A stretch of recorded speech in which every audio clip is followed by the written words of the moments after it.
Morning School of Light. We are in 2nd Chronicles chapter 12.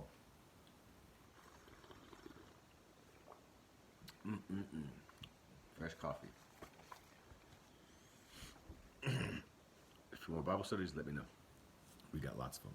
After Rehoboam's position as king was established and he had become strong, he and all Israel with him abandoned the law of the Lord. It's not going to turn out good.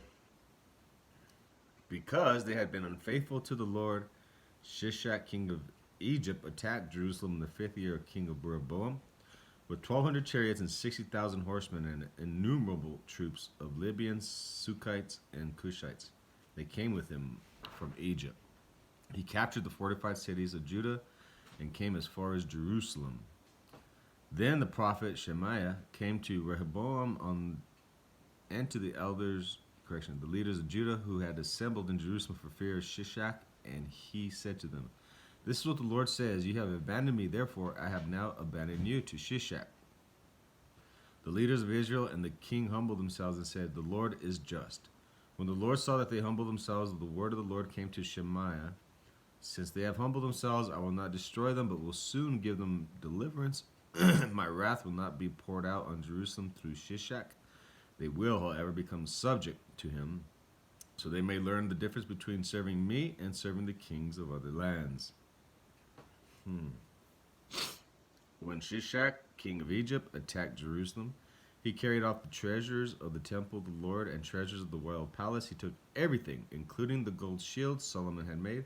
So King Rehoboam made bronze shields to replace them and assigned these to the commanders of the guard on duty at the entrance of the royal palace.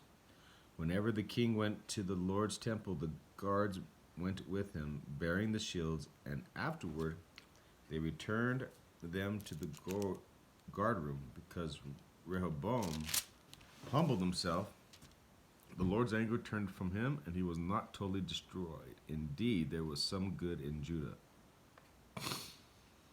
King Rehoboam established himself firmly in Jerusalem and continued as king. He was 41 years old when he became king and reigned 17 years in Jerusalem, the city of the Lord had chosen out of all the tribes of Israel in which he to put his name. His mother's name was Naamah. She was an Ammonite. He did evil because he had not set his heart on seeking the Lord. As for the events of Rehoboam's reign from beginning to the end, are they not written in the records of Shemaiah, the prophet of Iddo, the seer that deal with genealogies? There was continual warfare between Rehoboam and Jeroboam. Rehoboam rested with his fathers and was buried in the city of David, and Abijah, his son, succeeded him as king. Wow. So,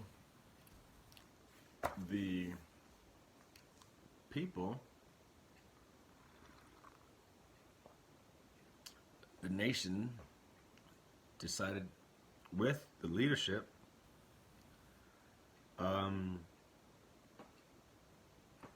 excuse me about a sneeze.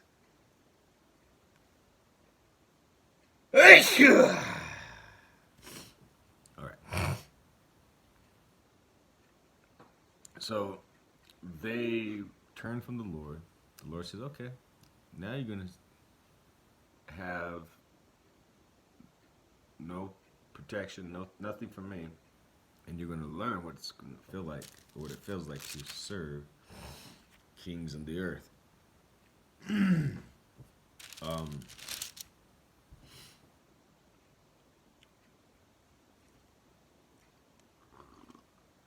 But because they had humbled themselves when they heard that I will abandon you to Shishak, the leaders of Israel and the king humbled themselves and said, "The Lord is just." So if they didn't humble themselves, they would have had God's full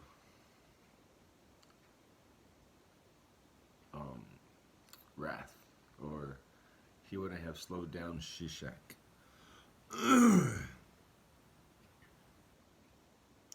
Yes, here it is. They will, however, become subject to him, so that they may learn the difference between serving